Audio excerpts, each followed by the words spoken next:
when did you first, become involved in sport? Were you a sporty child? What are your first memories of playing sport or picking up a ball? Yeah, I was an incredibly sporty child, to be honest with you, and I was lucky enough that I had two brothers that I could play all day, every day with. We used to play a lot of rugby, hockey, cricket, football, whatever it was. And my earliest memories were probably on the beach on holiday, and in our garden, sort of playing cricket. I don't think it went down too well with the neighbours. But yeah, I never gave my brothers a chance to bat because I was always hogging the strike. But no, they were probably my earliest memories. And then yeah, I probably started playing hardball cricket, I reckon, when I was sort of 7 or 8, I reckon, for my school team, and then for my club side as well. And it's always been, a love of mine. I used to come down to the Cooper Coast County ground, although it wasn't called that back then, as a kid. And I used to love coming to watch Somerset. But as I say, I played all sports and loved playing different sports. Was it always cricket that was the number one passion, or was it football or rugby or something? It's probably difficult to say it was my number one passion. I used to love playing each sport as much as the other. Obviously in the rugby season that was my favourite, in the hockey season that was my favourite, and likewise in the cricket season. But I think increasingly as I sort of grew up a little bit, cricket started to become a little bit more serious for me, and certainly became my number one sport. That and hockey, it was probably a close contest, but I think being so close to Somerset cricket as a kid, that was always my dream to play at Somerset, really. And it's surreal at times to think that that's come to fruition. You said you used to come down here and watch your heroes as a child. Who were the players that stood out for you? Who were the ones you were asking for autographs for most? All of them, to be honest. Anyone that I could get my back to. Obviously, Trez was a huge idol of mine growing up. You got to watch him playing for England on TV. But coming down to Somerset, I used to obviously love watching Hildy play. Jamie Cox, I used to follow it on teletext at home. But there's too many to name really, but those are probably three names that I was very fond of as a kid. And who was your favourite player? Who was the one that you wanted to emulate? Whose posters did you have on the wall? When you were out with your brothers batting or bowling, who was the one that you said, right, today I'm ... It's probably Jamie Cox. When I was that sort of age when he was captain of Somerset, and I guess he was obviously a quality player, and I sort of grew up wanting to sort of emulate those sorts of performances. Keith Parsons was another one. I met him in my hairdressers actually when I was a little kid, and was too shy to say anything, but for me, getting to meet sort of one of my Somerset heroes was amazing. And I think it's been alluded to previously, being at Lords in 2001 when we won the C&G Trophy. Seeing that was incredible, and certainly, I guess, fueled the fire inside of me to become a Somerset player one day. How easy was it for you, to get into cricket? Was it something that was played at school? Obviously, you played with your brothers. How easy was it for you to get involved in the sport? Yeah, I was incredibly fortunate, to have the upbringing that I did, and to be given the opportunities that I did have, like you say, at Taunton School. The provision for cricket was immense there, and my Taunton Cricket Club was just around the corner from where we used to live. And I could, go to the nets with my brothers all day, every day. So, in terms of opportunity, it was massive, and I think that's a huge reason that enabled me to I guess, really push to become a professional cricketer. How big a role did your brothers play in that? We know what sibling rivalry is like. Did being able to go out and play at a decent level with people living in your own house whenever you wanted to, and pushing each other along, how much of an influence did they have in pushing you forward more and more each time you played? They had a massive influence. I wouldn't tell them that to their faces, but as I say, getting to play all day, every day in the summer especially, and I guess it sort of breeded that competitive spirit within each other. We were always competing against each other. We always wanted to be the best of the brothers. And the other thing I'd say is obviously my parents as well. I shouldn't dismiss the role that they've played in getting me to this point. I guess the number of taxi trips they would have done over the years for all of us really was incredible. So I owe a huge amount to them, and hopefully getting to represent Somerset, hopefully that's paying them back in kind, I guess. And the kit doesn't wash itself, does it? It doesn't, although I've moved out of home now, so unfortunately I don't have my mum to wash my clothes. How important is family to you? It's been massive, for sure. It's, growing up, it's been instilled in me the importance of family and the nature of cricket. You have good times and bad times, and your family are that constant really, that are always there for you when it's maybe not going so well. As I was saying, they enabled me to take up opportunities when I was a kid. They drove me to practice, drove me to games all around the country, and without them nothing would be possible. And I guess the lessons and the values that they teach you are also very important. I guess they are partly responsible for the person and the player that you grow up to be. So I guess they certainly have had a massive influence on me as a person as well. We know that you obviously were a keen rugby player and hockey player, as you've said. You mentioned you were playing hardball cricket by the age of sort of 7, 8, 9. When did you decide that you were going to focus on the cricket rather than the rugby or the hockey? I was never any good at rugby, sadly. But I would say it wasn't until I was about 17 when cricket really started to take off, and I got a taste of sort of the professional side of things. I struggled as a youngster in county age group cricket. I never really scored the runs that maybe I should have done. But it wasn't until I was probably 16, 17 I grew a little bit and started to learn a little bit more about my game. I was able to bat for longer periods of time because you'd be playing 50 over cricket and 2-day cricket. And I remember one day that probably changed my life really, when I batted for a whole day against Sussex under 17s, and from that point on I think I was given an opportunity on the academy, and that's when things started to change for me a little bit, and you get opportunities in and around the Somerset squad in the second team.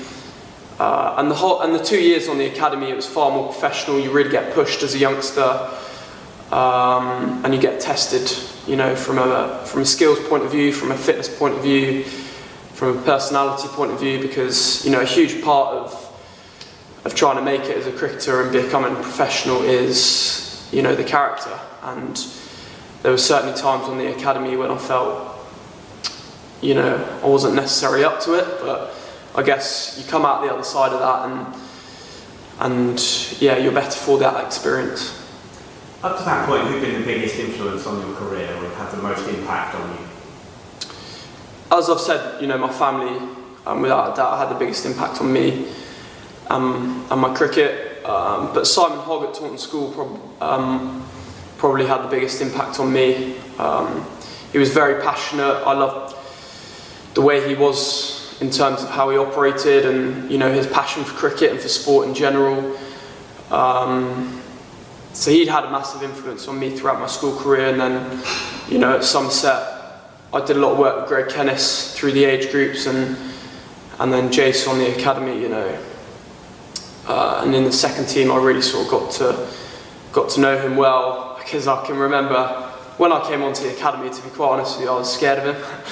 And I used to dread coming into academy sessions because he was quite, I felt, he was quite intense, for want of a better word, and he was just very, very passionate about what he was trying to achieve at Somerset, and I didn't really know him that well when I started on the academy, and it wasn't until I played a bit more second team cricket that I really got to understand where he came from a cricket point of view, and I have a huge amount of respect for him and the way he goes about things, and what he strives for from a Somerset team. So he's been a huge influence on my cricket and Somerset cricket as a whole, I think. So we've talked about pathway, the age groups, the academy. Then it became Tom Abell, Somerset cricketer. What did that feel like, and how was the journey between academy to full-time pro? I can remember it like it was yesterday, the day that I got the call to say I was going to make my debut. I've never really been someone that's, thought I should be playing, or thought I should be in the team ahead of someone else. And I had my struggles at second team cricket, but I also, when I was 18, 19, I had a little bit of success in second team cricket as well, which was good. But I don't think you can ever say you're sort of fully prepared for making your debut, You can obviously be doing as well as you possibly can do in second team cricket, but nothing fully equates to, first team cricket and the pressures that come with that. And I think Alvaro Peterson was the overseas at the time, and he had a little niggle back in South Africa, and he wasn't going to be fit for the game against Warwickshire. And I remember Dave Nosworthy gave me the call and said, "Yeah, Alvaro's not fit, you're going to make your debut tomorrow." And I was just like a little kid at the time, super excited, jumping around, and didn't really know how to react. But come game day, you've obviously got to try and keep your composure and switch on to the task at hand. And we were in the field day one, which, to be honest with you, was a bit of a relief for me, because I felt like I could, try and get into the game by putting a shift in the field. And then, the innings was a bit of a blur. Getting 95 on debut, I remember just being relieved to get off the mark, and then, you get to 15, 20, and it's like, it's a weight off the shoulders, you've not made too much of a muppet of yourself. And then we were under pressure in the game, and I just tried to sort of bat for as long as I could. And obviously I would have taken 95 on debut, but got quickly brought back down to earth, because I think I left a straight one on naught in the second innings. So, I experienced the highs and the lows of cricket in that first game, but it was, a huge moment for me, proving to myself really that I was capable of making that step up and performing in a Somerset first team. What did it feel like to walk out as a player for the team that you supported as a boy, to walk out onto the hallowed turf here in Taunton? That must have been an incredible moment. It's incredibly special, words can't really do justice, the feelings that I experienced through that period in my life. I'm so passionate, obviously, about this club, and getting to actually represent Somerset for the first time is, an incredibly proud moment, and something that can never be taken away from me. So I'm, hugely grateful for that first opportunity, and it's obviously I'm getting to live out my dream, which not everyone can say they get to do. Do you remember the first 100 as well, which didn't come back that long after that? And I've been coming here since the 90s, and seen a lot of people make hundreds here, but everyone loves a homegrown. All the Somerset fans love the Somerset players, but a homegrown player is the pinnacle, and seeing them do well is huge for them. And I've personally never seen so many people, the whole place literally ground to a halt when you were in the late 90s, and I don't think there was a single person left in the office here, at the cricket board, across the road, on flats. The whole place was just packed, waiting for that moment. Did you sense the joy from the supporters when you hit those? I really did, and I can remember, I've got this picture in my head right now of the moment that I got there and looking around the ground, and the sort of support, it sent shivers down my spine at the time, and it's doing the same now, to be honest. And I think you've been quite kind to me there, Spencer, actually, because it was quite a while before I made my first 100. I got a number of scores beyond 50, but never managed to convert it. And then that day against Hampshire, I think we had a really good first day. We bowled them out quite cheaply, and then I had a partnership with Trez. Being able to bat with Trez is surreal in itself, but he reached his landmark just before, and then I sort of went to my first 100. And as I say, I remember the experience like it was yesterday. And also a funny story actually is my dad, he was working as a teacher at school, 5 minutes down the road, and I was stuck in the 90s for quite a while, and I think he turned up just in time. I was stuck on 99 for a good few overs, and he just left his lefts and apparently left the kids to do their work, and he turned up when I was on 99 and just managed to see me sort of sneak over the line. So yeah, that was an amazing moment. Obviously you've gone on now to captain the side that you supported as a boy. We talked about being on the pathway, we talked about making your debut, that first 100. Is that eclipsed by being made club captain? Without a doubt, yeah, that was possibly the proudest day of my life. And I mean, I never anticipated it, was ever going to happen. I still felt like a young player trying to make my way in the Somerset team. But obviously, Trez had given over the captaincy, and obviously Buck Rogers decided he wasn't going to come back and captain the side. And I guess the club decided, and Matt and I decided, that they wanted to go down a certain direction and go with a young captain. And to be asked was a huge thrill for me. And I did have my reservations at the time, because I didn't necessarily see myself as an experienced campaigner that was completely certified of his place in the team. But I spoke with a number of people, and it was certainly something that I was desperate to do. It was just a question of whether the time was right, and I spoke to a number of people that I trusted, and I decided that it was something that I was going to commit to. And yeah, obviously you experience that initial wave of emotion and support that I received when I was made captain. But the whole time through that, I was fixated upon trying to do the best job for the team as a captain and also as a batter, and that didn't quite go to plan at the start, did it? But yeah, obviously to be made captain was an incredibly proud moment again. I mean, a lot was made about when you made yourself unavailable, the press, or you dropped yourself, you made yourself unavailable for selection. Did you learn a lot about yourself as a person and a cricketer during that time? Yeah, absolutely. I hope nothing in my career comes close to how bad and how low I felt at that period of time. I just, whether the pressure to captaincy got to me, we never know. Because I don't really feel like it was the burden of captaincy, that I just had, issues within my game that, weren't quite working, and, then you're trying harder and harder to put things right, and, the results don't come. And I was really conscious about, my own abilities and my place in the team, and I think, I was always worrying about that. And I was always desperate to be a player that was leading from the front in terms of performance, and that obviously wasn't happening. So, dropping myself, it was something that had to happen.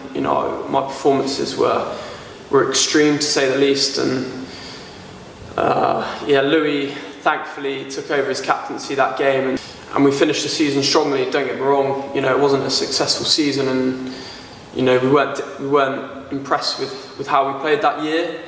But equally from the position we were in, I think to have avoided relegation was a massive achievement, because for all money, we looked like we were going down.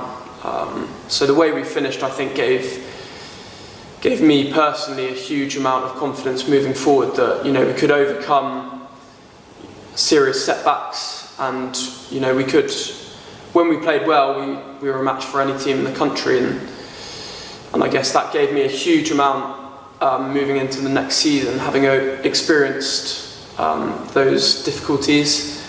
I certainly felt stronger as a person for that experience. I think when you sort of came into the side, certain members of the media were sort of suggesting that you were a red ball player. I remember we joked about, I think, of the Sussex match about your innings in the 50 over competition. You were delighted because you hit a 6, and we had a bit of a laugh about that. But I think it's fairly safe to say that you've become, a vital part of the squad across all three formats: T20, 100, lifting a 50 over trophy at Lords, captaining, a successful red ball side as well. Do you now see yourself as almost that is what you're looking to do? Obviously, Lewis is captaining in the T20s, but you've dug yourself a niche in that team as well. Is that your goal, to be playing constantly across all three formats? Yeah, absolutely. I want to be playing all formats. I want to be contributing to Somerset winning ultimately. And again, there's certainly been times where I've doubted myself in white ball cricket. As you alluded to there, last year we had a fair amount of success in white ball cricket. Obviously, winning the One Day Cup being the highlight. But again, I do have reservations about my white ball cricket, and last season was a funny one because at the start of the 2020 competition I played a couple of second team games and didn't score a run, and unfortunately Lewis got injured, and that meant that I had to sort of step up as captain in that format as well. And again, I wanted to lead with performance in the bat, and it made life a hell of a lot easier when you're batting behind the likes of Banton and Baba and Hildy. It takes a huge amount of the pressure off you from a scoring point of view, but I certainly found my way a little bit in that format. But yeah, you talk about there, trying to influence in all formats. That's certainly something I want to do for sure. Now, T20 100 here is one that will certainly stand out in the memories for a lot of the supporters. Everything you tried came off that day. Is that one of your best knocks, do you think? I think so. But it's all contextual, because I'm also very proud of certain innings I played in red ball cricket, that might not be the hundreds, but they can be important contributions in those games. But I guess given the demons in 2020 cricket that I've had in the past, and I've always been conscious about my ability to score quickly in white ball cricket, I guess that was a bit of a light bulb moment for me, really realising that I could play those sorts of innings. And also it reinforced to me that if I stick to my way of doing things, it can be successful, because often, you see other guys whacking it out of the park and how they go about things, and, that's not necessarily a strength of mine. So it was nice for me, obviously, to see how I play in 2020 cricket, to see that work.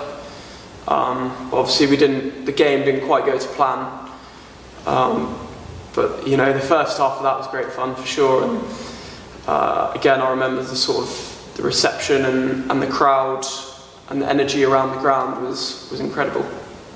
Obviously, people dream of being professional sportsmen and winning trophies and things like that. How did it feel to be a Somerset boy, Somerset fan, Somerset player, Somerset captain, lifting a trophy at Lord's in front of an absolutely packed out crowd, singing words of songs at full blast for the whole day?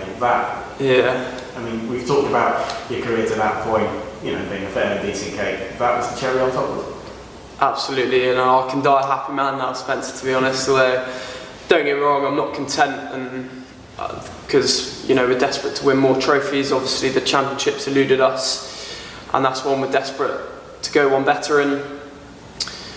But that day as a whole, and obviously lifting the trophy at the end of it, because a huge amount went into it,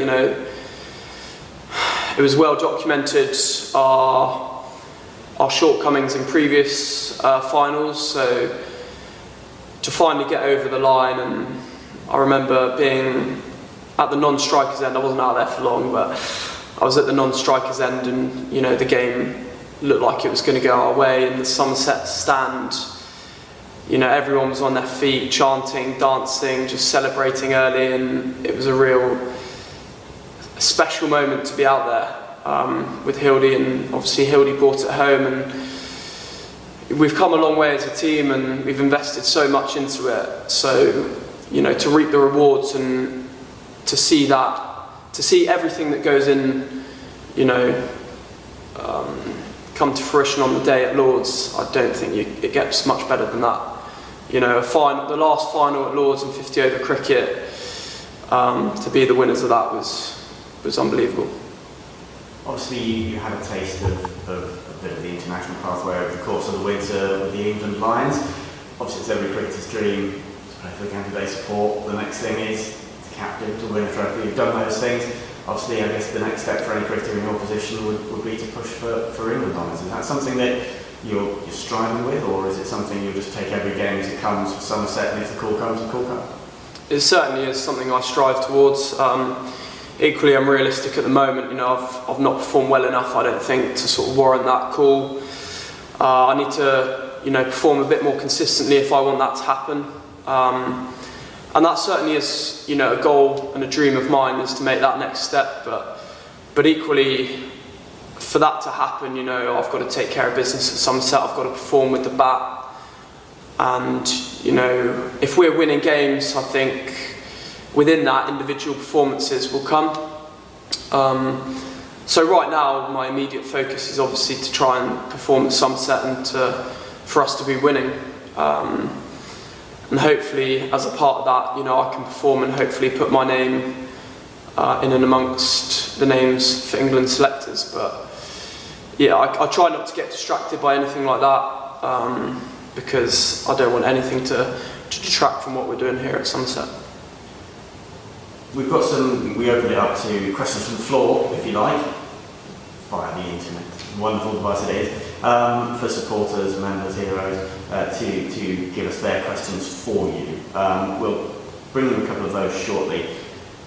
What do the Somerset supporters and members mean to you and the team? Well, there's a lot of talk about them being the best in the country, and every team, any player from every team will claim that their fans are the best in the country, which is nonsense because there are, aren't they? Yeah.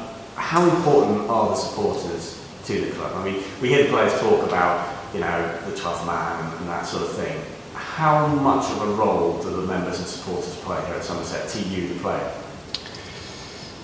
I guess the biggest compliment I could probably pay is that there is no better place to play in the country, and we really feel as a team, you know, the support we get is incredible and it's unwavering. You know, let's be honest, in recent times, you know, we've had disappointing years, but at no point has that affected the support we've received. And, you know, personally, from my own point of view, I've had some incredible highs and some quite extreme lows, but the whole time, you know, the support that I've received has been immense. We pride ourselves on being a family club, having a good relationship with the supporters and the members, and I think as players, you know, if we can interact with our members, because they care so much about the cricket, and that is so clear to us. And I hope, from a playing point of view, that we, you know, the way we play reflects that. You know, we want to give them a Somerset team to be proud of, and, you know, I hope that's the case at the moment. Of course, you know, we're disappointed that we haven't quite brought more silverware home, and we as a team are as desperate as they are supporters for that championship to come back to Somerset. So that's certainly something we're desperately working towards. But I guess I personally can't thank, you know, the supporters enough, because, you know, they are a huge part of this club, and yeah, I'm very grateful for that support that we do receive.